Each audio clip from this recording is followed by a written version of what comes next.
అందరికీ నమస్కారం. Welcome to ప్రజాక్షేత్రం.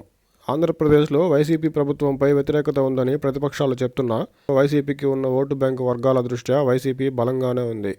ప్రభుత్వం అమలు చేస్తున్న సంక్షేమ పథకాల ద్వారా లబ్ధిదారుల్లో ఉన్న సానుకూలత మినహాయిస్తే అభివృద్ధి, పోలవరం, రాజధాని, ఉద్యోగాల కల్పన, సిపిఎస్ రద్దు, మద్యపాన నిషేధం అమలు, రోడ్ల పరిస్థితి ఇలా ఎన్నో ప్రతికూలతలు ఉన్నాయి.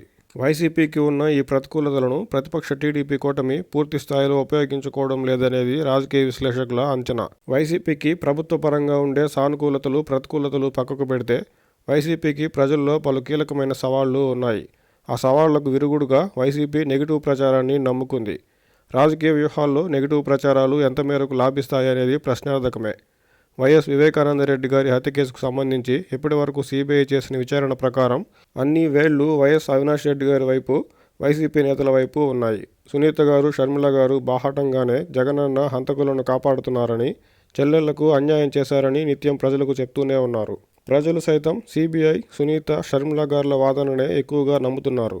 జగన్మోహన్ రెడ్డి గారు మాత్రం ఇందుకు విరుగుడుగా వ్యతిరేక ప్రచారాన్ని నమ్ముకుని పూర్తి భిన్నంగా మాట్లాడుతున్నారు. వైసీపీ ప్రముఖ నేతలే చెప్పినట్టు వాలంటీర్లు 99% వైసీపీ కార్యకర్తలే.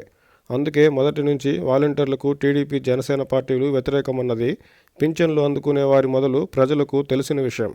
ఎన్నికల కోడ్ వేళ నగదు, ఇతరత్రా కారణాలతో ఓటర్లను ప్రభావితం చేసే అంశాల్లో ఈసీ నిబంధనలు పెట్టే అవకాశం, ఎన్నికల వేళ ఆంక్షలు, వయసు రీత్యా కనీసం 7 లేదా 8 సార్వత్రిక ఎన్నికలను చూసిన అనుభవం కలిగిన పింఛనుదారులకు తెలియంది కాదు.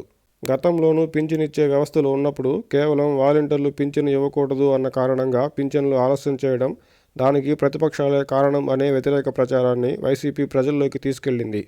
అయితే వాలంటీర్లకు ప్రతిపక్షాలు వ్యతిరేకం అనేది ప్రజలకు తెలిసిన నేపథ్యంలో ఈ ప్రచారం ఏ మేరకు ప్రభావం చూపే అవకాశం ఉందో చూడాలి.